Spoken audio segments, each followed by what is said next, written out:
This video shows you how to set up Visual Studio Code on macOS for C and C++ development. I'll go through this checklist step by step, showing how to compile, run and debug C programs on a Mac computer.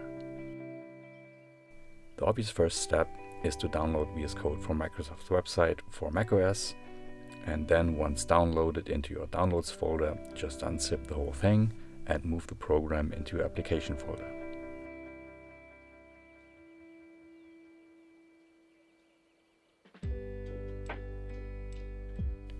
Now we open VS Code, open the terminal and type clang. This command calls the Clang compiler frontend. Not surprisingly, this fails since the command line developer tools are not installed yet. Luckily, macOS helps us out here and pops up a window asking if we want to install them. You need to agree to the license agreement, and after a bit of a wait, we are good to go. Repeating the same exercise as before by typing clang also returns an error, but this time it's the compiler complaining that there are no input files. So clang and a couple of other tools, for instance Git, are now available.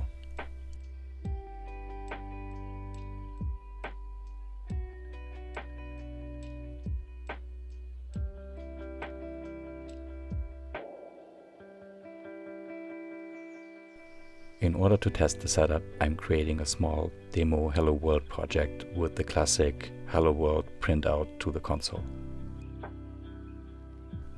In the bottom right corner of the screen, you can already see that Visual Studio asks us to install the C and C++ extension pack, which we should do.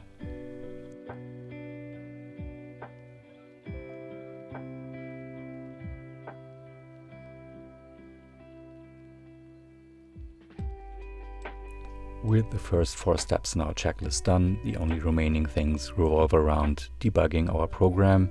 So one thing we need is a small build script, which just calls the compiler, takes in the source file and outputs a demo executable.